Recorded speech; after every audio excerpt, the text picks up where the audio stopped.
Okay, hi, and welcome to the very first episode of the Blue Thread for 2025.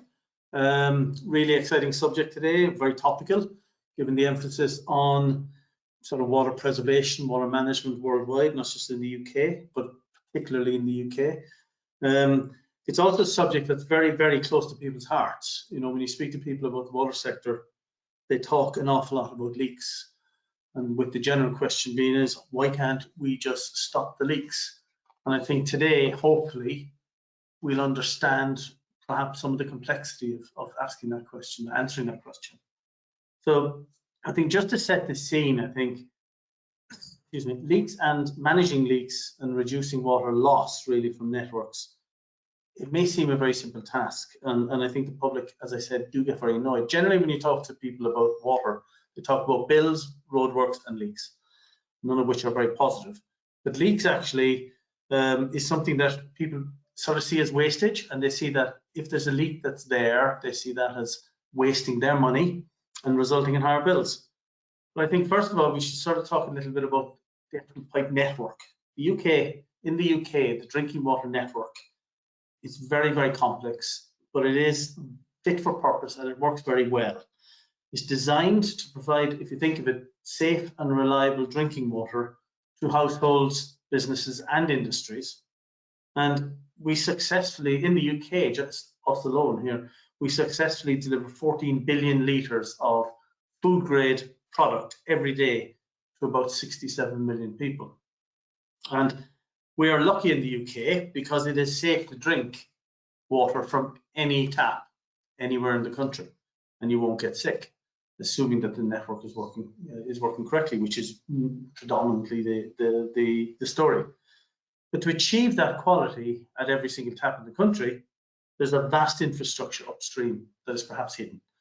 And you know, for instance, there are around 1,200 water treatment works, separate water treatment works that process raw water. The raw water comes from our rivers, aquifers, and about over 500 man-made reservoirs. Some of which are, you know, very big social amenities with fishing and boats and what have you on them, but they are essentially man-made reservoirs for raw water supply. All of these produce water, you know, that water is then treated at those 1,200 water treatment works and is then fit to be introduced into the distribution system, into the public water supply system. So I think the water distribution system itself, if I talk about that, the pipes consists of about 400,000 kilometers of mains across the entire country. And just to give you an idea, that's almost exactly the same length as the road network. The road network is about 390,000 kilometers. The pipe network is about 400,000. So, and it dwarfs the rail network, which is something else that people compare it to. And again, just for the UK, the rail network is about 25,000 kilometers. So 400,000 kilometers of mains.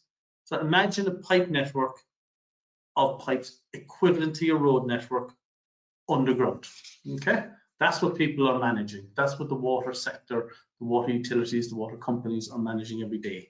And it's also complex because obviously it has grown organically over time, and it consists of different types of pipes. So there's, just like the road network, there's sort of 3 different types of pipe. If you think of the motorways, think of trunk mains. So trunk mains are essentially pipes greater than 12-inch or greater than 300 millimeters. And they transport large volumes of water under pressure from treatment plants to one of perhaps 350 to 400 storage reservoirs around the countryside. So that's the motorway system. Then you have the distribution mains, which is probably more like the A roads. And those pipes consist of something about between 3-inch and 12-inch, 75 mil to 300 mil. And they carry water from the distribution reservoir, service reservoirs, to your neighbor, to the neighborhood. And then finally, there's the service pipes, which are like the local road network. And they take the water to your individual property or your business or your hospital or whatever. Okay, and they're generally, you know, up to 3-inch, but most of them are, you know, 15, 25, 50 mils size. Okay, and those networks, as I said, they weren't all laid down in one go. They've been laid down over many, many years. So unsurprisingly, they consist of many different materials. So just as an example, in service today, bringing water to the public, we have pipes that are made of lead, cast iron, ductile iron, steel, asbestos cement, various different types of plastics, PVC, HDPE, MDPE, and concrete and reinforced concrete. And then inside in homes, again, you have lead, you have copper, you have plastic. So many, many different types, sizes, and fittings, as you can imagine. And they're all different materials, have different lifespans, have different failure modes, react different to pressure drops, react differently to temperature drops and changes, and of course have different performance issues. So, you know, if we have got pipes in the ground for hundreds of years still operating, we also have pipes that were put in last year that have burst. So it's a very complex situation. So again, I sort of imagine it like if you have a garden hose and you keep extending that garden hose by adding on different bits with different fittings, different ages, you know, with different connections, different bits of it exposed to different temperatures, it's not really surprising that there's leaks. And I think what we want to talk about today, and what I'm quite keen to talk about today with the guests, is not the quantity of leakage, because a lot of people say 20%, 25%, etc., etc. It's not that, because that's a science all on its own. And I think it's quite contentious how you make up those figures, and you know, you get into meter accuracy, that type of thing. But no, it's more about how do we find and fix those leaks, because they do leak. At any point in the UK, at any given time, as we speak today, there are something like 50 to 60,000 active leaks in the network. They vary from small trickle leaks through to sort of larger leaks through to ultimately bursts. The ones that make the news are generally when the trunk main at the bottom of the M1 bursts, or you know, a really big event happens and the streets are flooded. You know, but if you think of a pressurized main, you know, something like 1 meter diameter that bursts, it's quite a dramatic event. That's what you see on the news. But at any point, there's 50 to 60,000 leaks.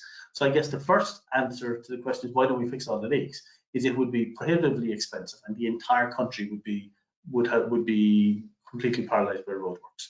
So technologies over the years have concentrated on trying to find those leaks, and they have varied from simple listening sticks through to sort of complex sound loggers and different acoustic techniques and etc. And we'll talk about them.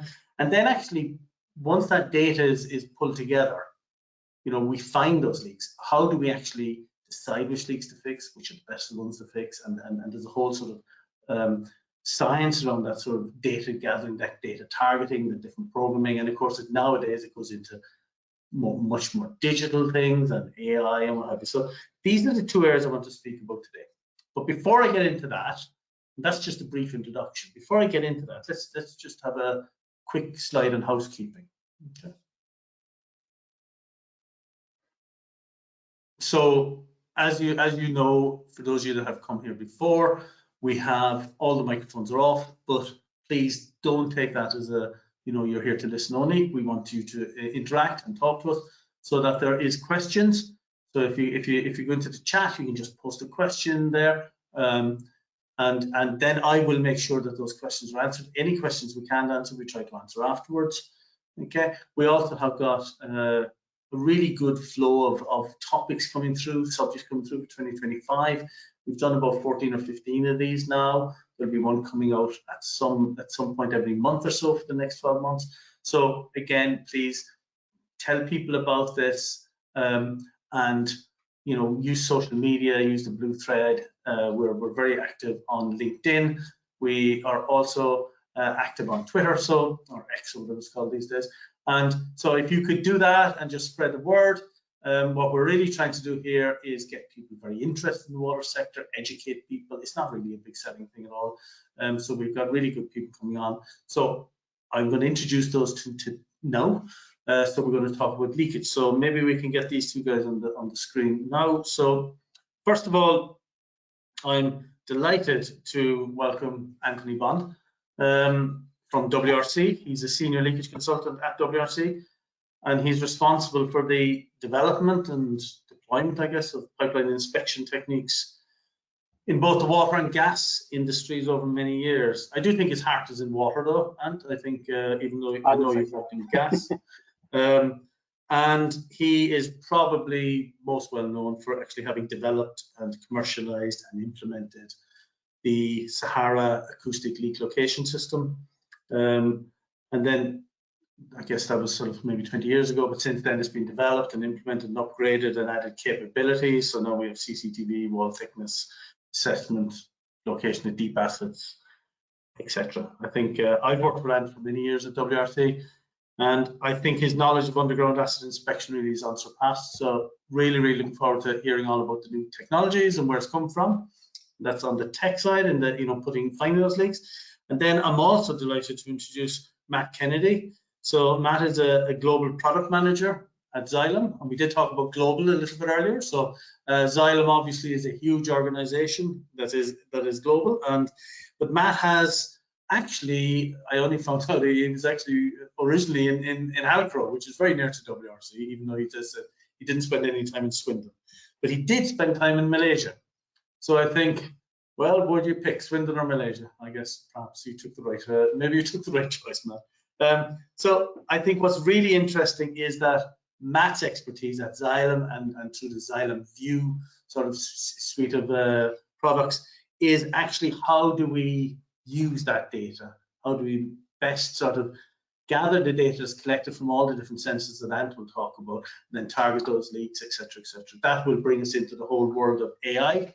And so I think the way we're going to go here, I think, is perhaps we'll talk first of all about the tech, and then Ant, when you're finished, we can bring Matt into the conversation, and we can sort of generate it that way, if that's okay with you guys. Okay, so first, maybe Ant, if I can come to you, and I wonder if you could give us a bit of an overview of the types of tech that are currently sort of common, where they've come from, and then sort of maybe we could look into the future as well. So sure. I think if I hand it over to you now, so see where it goes. Okay. Okay, great. Thanks, Mark. So I joined WRC 36 years ago, and I was just thinking back this morning. What was technology looking like at that stage? And if we think on a sort of commercial scale, things like mobile phones were just being introduced, but they were the size of not a house brick, but more like a block. You certainly wouldn't want to put one in your pocket. The internet was really in its infancy. I think I did see something earlier. There were something like less than 1,000 different networks connected to the internet at that stage, and we're up to goodness knows figures now. Email was very much something you could use to send messages around your own organization, but wasn't something that was broadcasting across the world as it is today. So you can see how technology in that commercial sphere has just gone absolutely, amazing, huge strides in all that time. And it's interesting then to consider what has happened in the leakage field in that same time period. And I had a quick look on Google this morning just to see what they came up with. Their AI knowledge base came up with about leakage technology, and it was interesting that it said it was very traditional and had basically been the same for the last 80 years, which I thought was an interesting take. And I think it's probably fair to say that, it's pretty traditional. I think it's a bit unfair to say it hasn't moved on in 80 years. And I think it's fair to say that there are some very interesting new technologies that are coming along now, which I think are going to dramatically change the way we look at it. But really quite interesting to see that sort of comparison. And sort of why is that?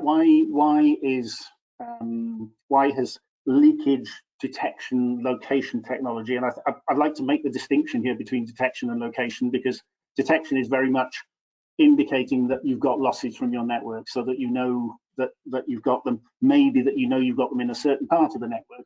But location is very much about that specific information to say this is where that leak is, and that's where I'm going to have to go and fix it. So just if you can, I'll try and be consistent with that. I've been trying to do it for the last 30 odd years, so I'm getting pretty good. Yeah, so thinking about those two different areas then, in terms of locating leaks, I think there was probably quite a big change when, with the advent of better computers, computer networks, computing becoming more available to people generally, and improvements in things like metering, data transfer, logging, and all that sort of thing, where so that was the introduction of DMAs, so these distribution, these metered areas, which widespread of, well, almost universally used in the UK, broadly, I think, well used around the world. As it's certainly promoted as the sort of the way to go by many leakage experts around the world. But that was only possible with the advent of technology that allowed you to gather the data, to collect it, to process it, and to view it, so that you could actually understand what you were looking at, to look for those changes. So the fact that for many years, basically, people had gone out listening for leaks, as Mark alluded to, you know, the listening stick, that kind of thing, or sounding with slightly better amplified technology. But broadly, things haven't moved on an awful lot in terms of the detection side of things. But with the advent of this increased processing power, and then the ability to collate and view that information, things have changed a bit. And then on the location side, I know Mark hates listening sticks, and I'm not a great fan. I think they have their place, and they're very useful in that final determination that you are standing right next to that leak. But clearly, in terms of a broad strategy to find leaks, yeah, there surely must be better ways of doing things. And over the years, we've seen, again, with improvements in technology, things like leak noise correlation, which has come about, which allows you to sort of hone in much more rapidly on the location of leaks. So, you know, technology has really driven and allowed that. But actually, detecting leaks is surprisingly difficult. Yes, it's fine when you get water coming out of the ground, that's fine, you can see those, but pipes are buried. Yeah, it's the usage patterns of water they're not entirely random, but you know, people use water whenever they need to. So you can't simply look at the pattern of usage in a particular area at a particular time of day and expect to be able to find out what's going on. However, on the plus side, there are underlying patterns, and that's what's used by these metering techniques to try and establish that there's been an increase in a particular area. So you look at the usage at night when you're expecting usage to be low, and you look for an unexplained rise in that.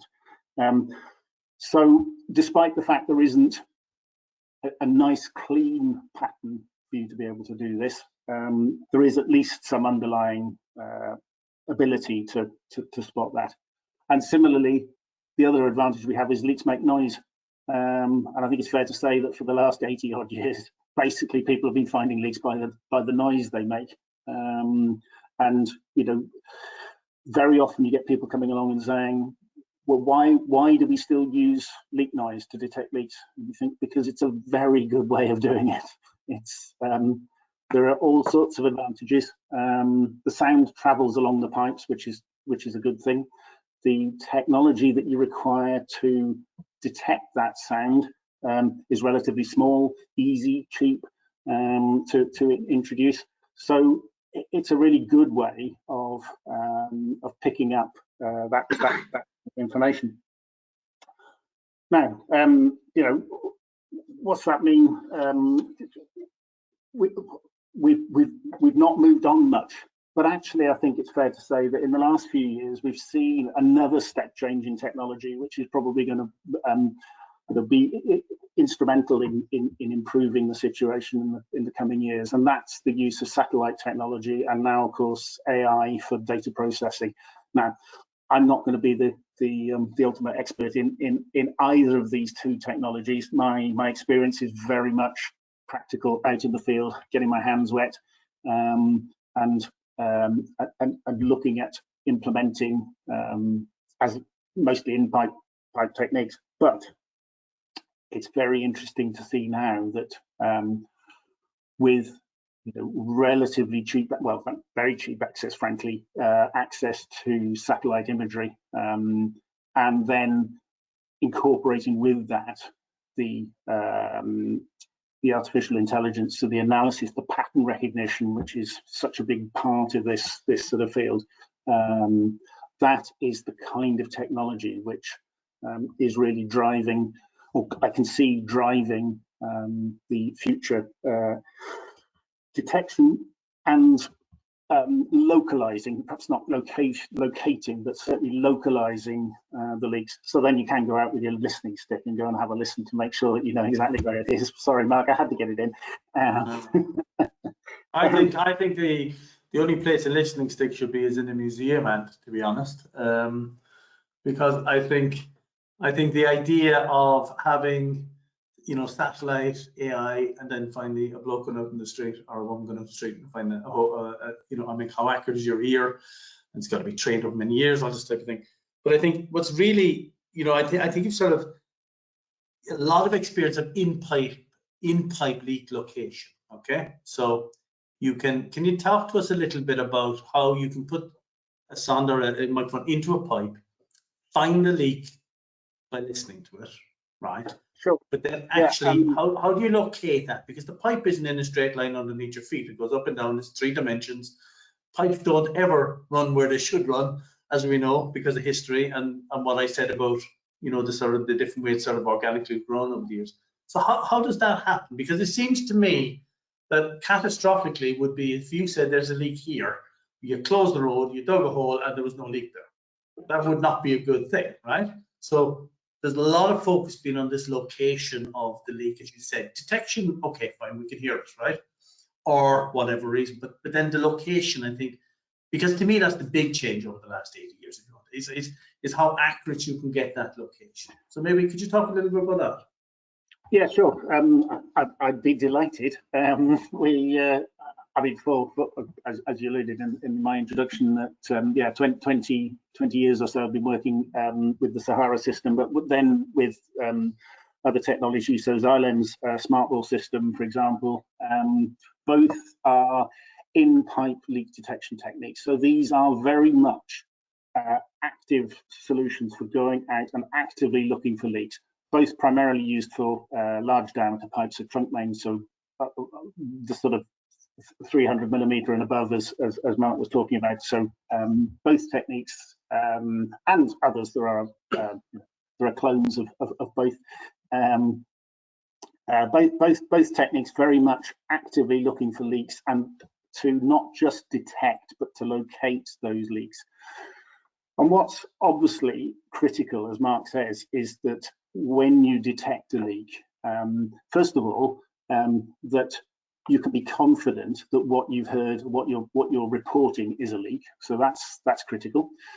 The next thing is, can you give me an indication of how big it is? Because it's very important, obviously, to be able to pick up differences. May be relatively irrelevant if you've got a very, very small leak. Maybe if it's going to appear in a piece of ground where access is extremely difficult and expensive to repair, you may well choose not to carry out a repair immediately. You may just continue to monitor that location. So indication of size is one thing, but then very importantly, once you've made that decision that yes, you've got a leak, it's big enough to repair, that when you go out to repair it, you can plan that excavation, assuming it's going to be repaired by excavation. I think at this stage, most repairs are done by excavation. That you can plan that repair in such a way that you bring the right equipment to site.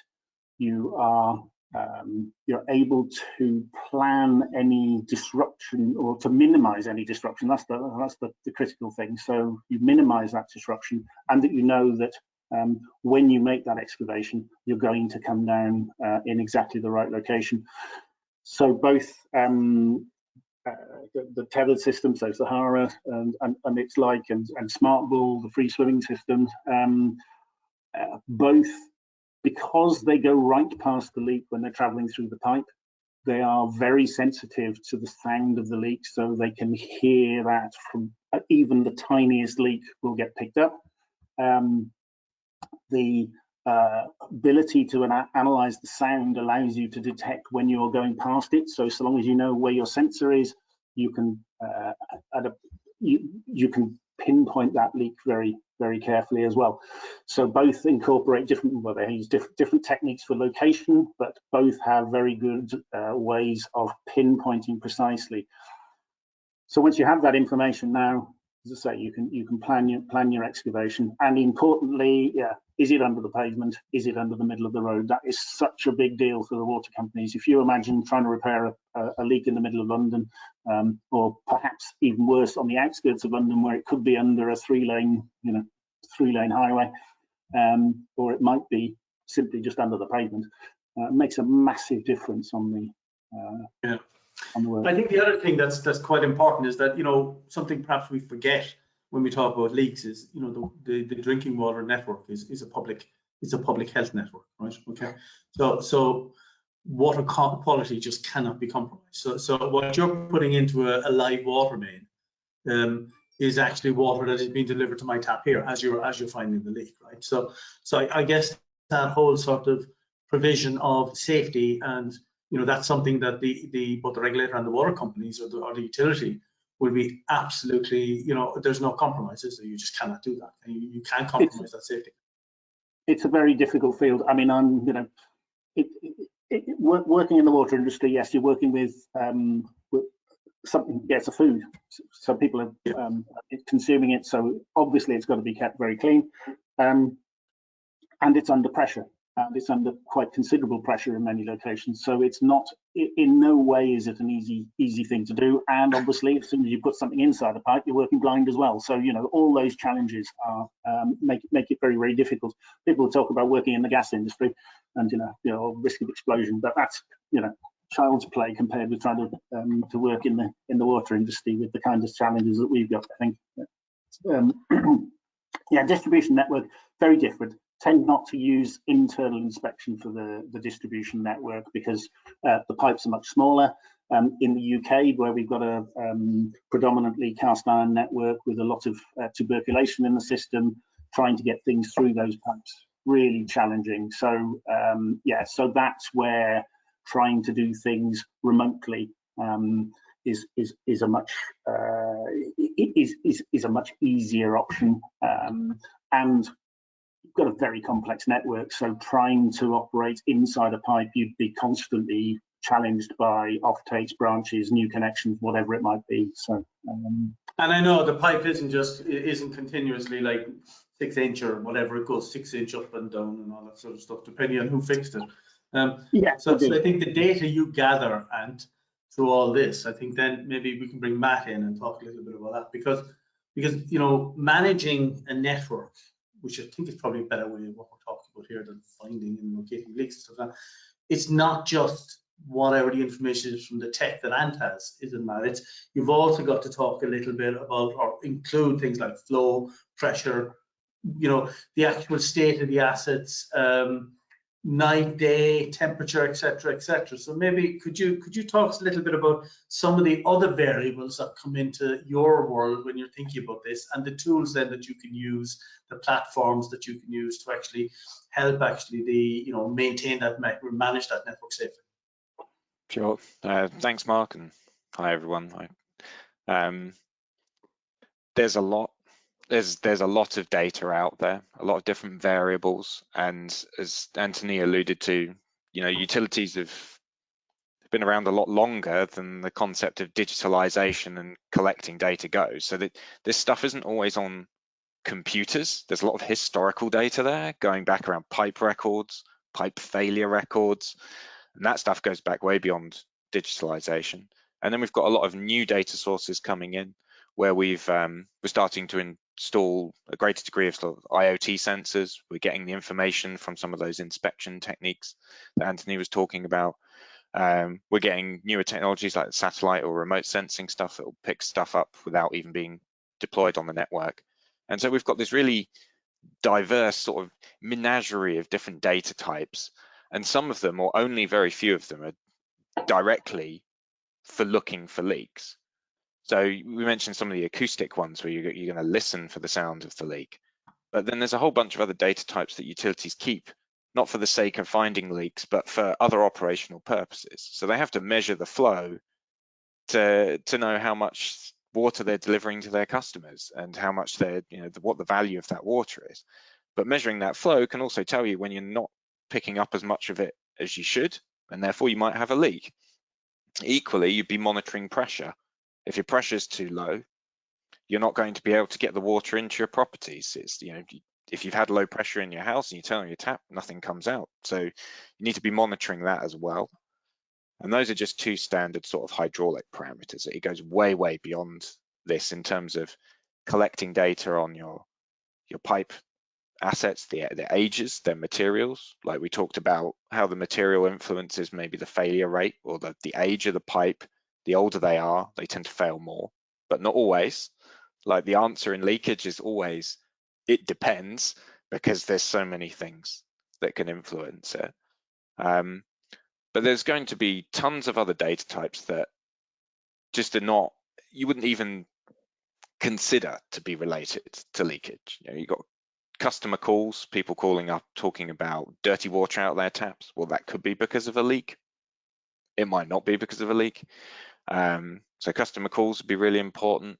You've got the performance of your work orders when you're going out and tracking where people are repairing things. That's also relevant. There's many like studies out there. You could even say that in some cases the risk of a pipe failing is going to be more in areas where there's a tree next to it, because the tree roots can get into the pipe. And so you've got hundreds of different data sources. Some of them are digital, some of them are not. And you've got to try and make sense of all of that to become aware of when the leaks are happening and locate them, but also try and prevent them before any of that starts to happen, and maybe just speed up the process of repairing it. So if you knew that the soil type was this and the pipe material was this, you could give that to your repair contractors and it would make their life a lot easier, right? And so that's a concept that we talk about in the UK we call PALM. Put my hand up somewhere on the screen, there we go. And that, PALM standing for prevention, awareness, locate, and mend. And they're all different aspects of like managing leakage that data can improve upon. So in the past, we might have collected a lot of data and we could use it for prevention to say, look, we've had a lot of bursts in this area over the past year. Maybe we should send out some inspection tools to look for bursts in those pipes. And you could do that analysis on a yearly basis. You might give it to a consultant, you might do some hydraulic modeling, but that data is not coming in live. And maybe, 30, 40 years ago, you didn't have the computing power to like do that live. But what we've got now is we can take all of that live data coming in, the live pressure data, the live data from water meters, live weather data, and we can say, actually, today, not only have we picked up that a leak happened overnight and your team should go here and not here to find it, you can also start to say, because of the weather conditions, there's a much higher probability of leaks occurring in this part of the network. So if you want to send your team out to proactively look for stuff, that's where they should go, because when the weather gets cold, this is where all the pipes burst. Or when the weather gets hot, this is where the soil expands and contracts and the pipes burst, which is something new that we've been discovering actually as an industry over the past sort of 5-10 years. We've noticed that the hotter summers are giving us higher rates of leakage in certain soil types, but only in certain soil types. Is that because it's drying out the soil and it's moving? Is that what that is? Is that why? So particularly in clay soils. So when they dry out. So if we know from a weather perspective we're going to have dry weather, the soil moisture has gone down, we might anticipate a higher level of leakage in those areas.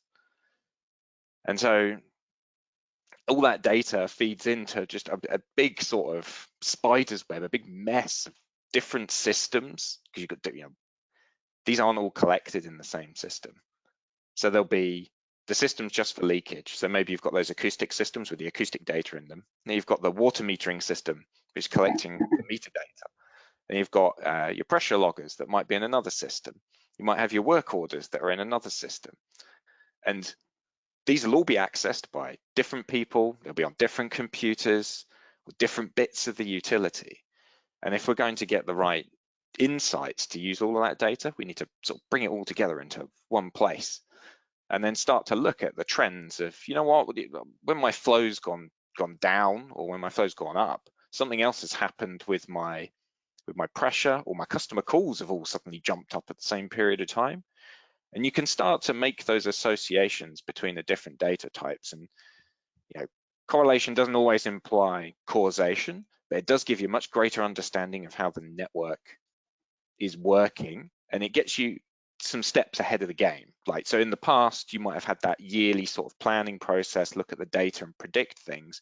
Now you're starting to be able to look at all of that data on daily or sort of like weekly time frames, and that's really helps with prioritizing your resources. Because at the end of the day, I can talk about data and AI and all these cool stuff, or it is to me anyway. At the end of the day, leakage only gets fixed by somebody fixing it with their hands. You have to dig the hole, whether it's with a spade or a digger, you have to patch the pipe.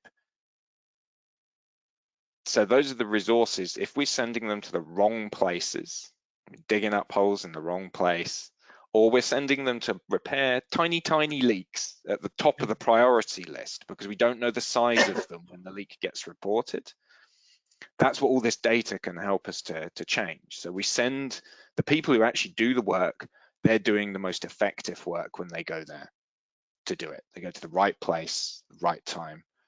And so that's where the value that we're tending to get from a lot of this information.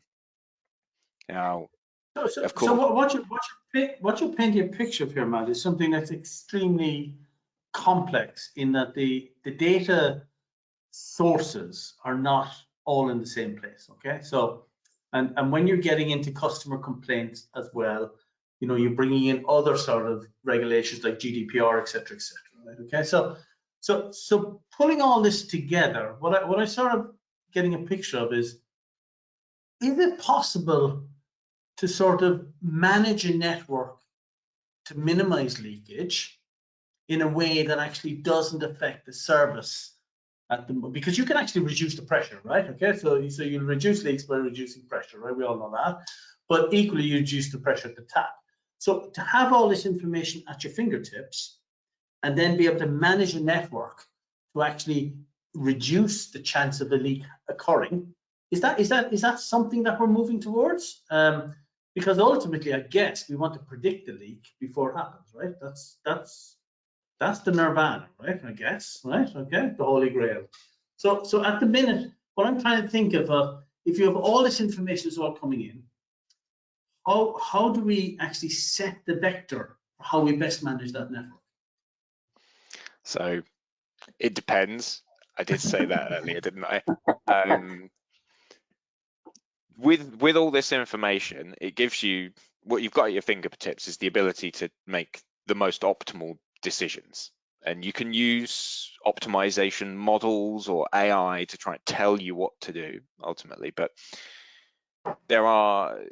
it's sort of opening up the possibility that you can operate your network dynamically depending on what's happening at the time. So that, you mentioned pressure there, for example. You would be able to dynamically manage your pressure so that it's lowest at the time when you expect your leakage to be highest, and you're serving your customers at the right time of day. So one of the things we see in water distribution is that at nighttime, when you're all sleeping and you're not using any water, the network pressure goes up because there's no water coming out of the system. So the pressure is higher, but because the pressure is higher, more water comes out of the leaks. So the nighttime is the best time for finding leaks. Now, if you lowered your pressure across the whole network night and day, then yes, your customers get less water. or less lower pressure out the taps, which they'll probably complain about. But you can manage it dynamically so that you're lowering the pressure at night, but you're maintaining that pressure during the daytime. And so there's plenty of sort of like hardware out there that enables you to do that, but the data that you're collecting helps you to understand sort of your customers' consumption patterns as well, so you can plan that a bit better. And we're also straying into the area now where we mentioned DMAs.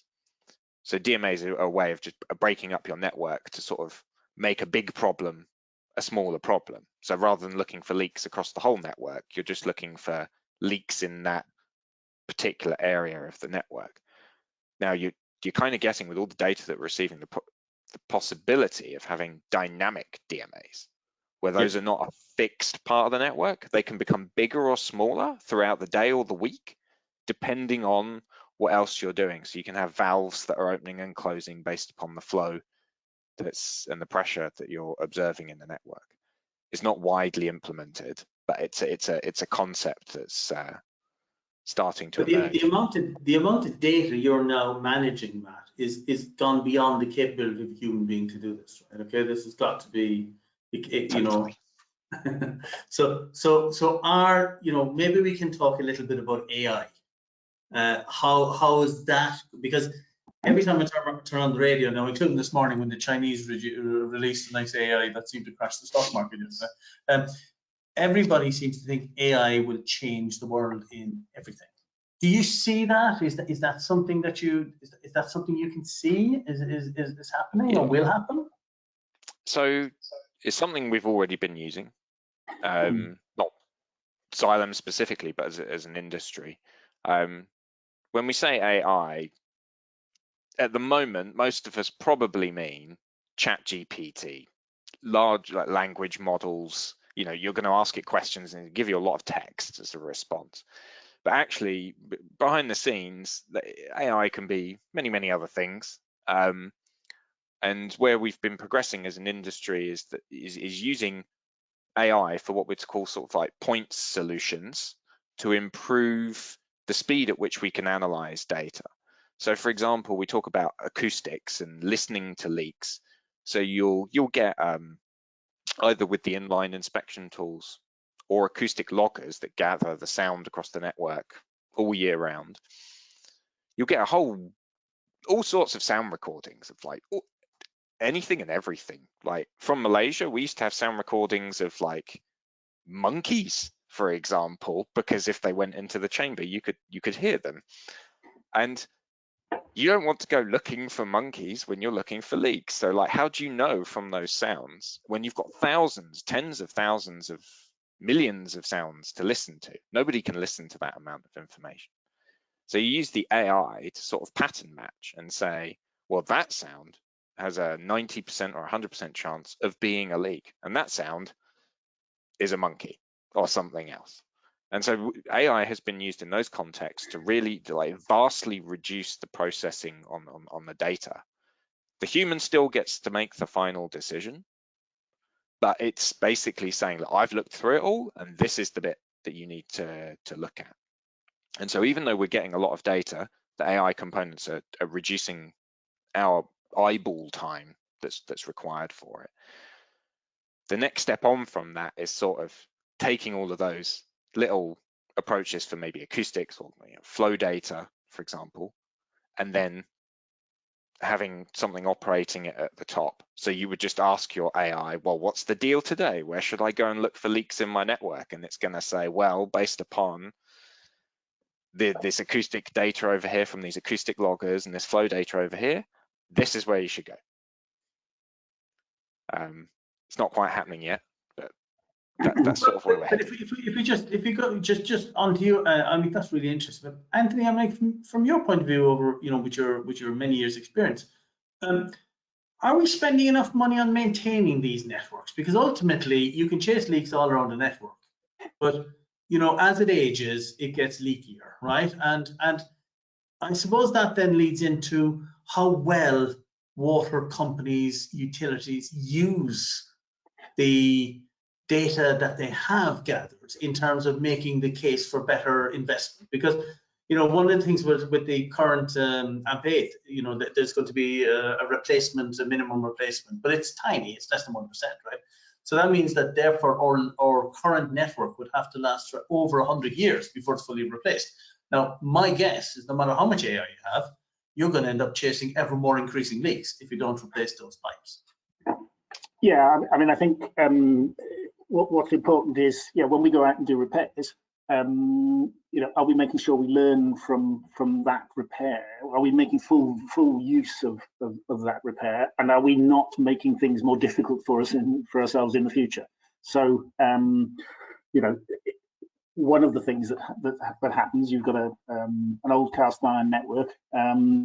When you go out and do the repairs, you might have to cut out a section. You've got a broken pipe, so you cut the section out, you replace it with a section of plastic pipe. Then immediately you've made life more difficult for yourself, because now when you're using the traditional acoustic techniques for finding leaks, that plastic section will have a big impact on the ability to detect and accurately locate pipes. So, there's just a simple thing that just thinking about what it is you do when you repair is one aspect. But then if you've dug a pipe up, you've got a hole open in the ground. Now, probably you want to get that back into service and the ground back filled as quickly as possible. But is there a possibility, given that we're now moving towards the idea of much smaller sensing elements and the ability to connect them to a network relatively cheaply and easily, should we at that stage be trying to install something at that time which allows us in the future to gather more data and to be better at looking after that network? So it's certainly not going to be every location where you want to do that. Clearly, if you're down the end of a cul-de-sac and it's sort of tucked away, it's probably less relevant than if you're right in the middle of a busy area where you've got multiple pipes perhaps downstream of you, large parts of the network, and actually by having something here which can tell you about what's happening in that network, so that it becomes a vital thing. Now, that means you probably can't rely on the gang who are going out to repair the leaks to tell you what they should be fitting. So somebody has got to be looking at the work and making sure that goes on. So what is it? What should we be fitting? So that's one thing. So what kind of sensors would be useful? What kind of data is helpful? And where should it be put? Clearly, you don't want it everywhere, but maybe in certain locations. And then simply maybe, never mind the sort of this wonderful technology. What about simple mechanical things like, should we be putting a fitting there which allows us in the future to get into that pipe? Now, again, probably on the smaller pipes, not so relevant. But if you've got a larger pipe, if you're going in and making a big excavation on a larger pipe, it may well be that there is some technology that you might want to install that we can't yet envisage, and I think this is something that we've really got to start thinking about, is putting in access for future technologies which doesn't exist yet. And one of the key areas is going to be in leak repair, because do we really want to continue digging up our high streets in order to be able to access pipes to repair them? Or can we be cleverer about that so that we put on isolated access points and then are able to implement some kind of internal repair technique? Now, in the UK, we've been talking about leakage for, well, at least 36 years.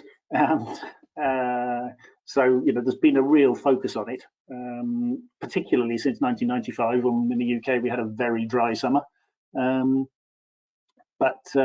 Just generally. So there's been a lot of focus on detection of leaks, and a lot of clever technology that is, well, say a lot of clever technology. And I'm not trying to contradict my earlier points, but you know, a lot of effort has gone into leak detection. And actually, where are we with leak repair? It's you know, it's still broadly excavate and or at least, you know, it's, if it's not excavate, it's deep water and go inside with something that you can put on the inside. So, you know, it's not an easy area to deal with, because, as we mentioned earlier, you know, this is a potable water supply. This is something that's feeding customers. You've got to keep it clean, and it's not just got to be clean when you do the repair, but whatever you put in has got to maintain that integrity of supply. So I think ultimately, you know, there's lots of different changes, and I mean, I take all the caveats you just said, Ant, right? Okay, but ultimately, do you feel that the water companies are adapting their infrastructure and processes to make the most of the improvements and the advances in data collection? You know, are we keeping up with it, or is it falling behind because I think of a conservatism that perhaps is born out of the fact that it is a public health system, you know, at the end of the day? So, I mean, Matt, do you see the new systems, the new data, the companies embracing those techniques? Do you see that? Is that happening? Yes, yeah. Embracing in some places. There's definitely lots of trialing of technology. In some cases, you know, putting it into general practice. But on the other side of the coin, the water industry is very conservative. It is not adopting the technology as quickly as other industries. You know, you're probably all familiar with the types of apps that you use across the energy industry for tracking your smart meter information, and like, oh, you can get differential pricing for different times of day, you know, depending on how much the network is being used. The water industry is not doing that stuff right now. You don't get the same level of customer service like you do with, say, a banking app, for example. So it's slower to adopt. It's not that they're not using it, though. There's definitely some very cool stuff being done with regard to repairs and computer vision sort of assistance for the repair technicians to basically assess how well what they need to do for the job, how well the job has been done, all just via video on a mobile phone. That stuff is being used, so it's 6 of one, half a dozen of the other. It's not. And do you think, you know, for the longest time, as far as I can remember back, you know, the UK really drove the sort of, you know, really was at the cutting edge of this technology development, not just with Sahara, but also with other ones.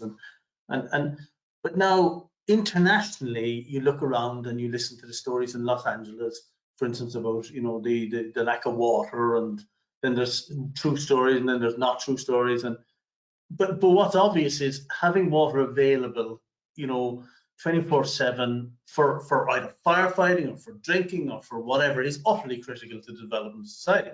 So is there activities, is there other parts of the world, Matt or Ant, that are pushing ahead now, that are driving this sort of technology, these sort of techniques, and have we been left behind a little bit in the UK? I'm not aware. Either one. I'm not going to claim to be an expert on that, and I'm not aware of anywhere particularly being streets ahead. But I also know how hard it is to get things done in the UK. But I'm not. You know, I think there's been a lot of work has been done. As you say, we've always been coming up with ideas, and they've been developed and implemented in certain ways.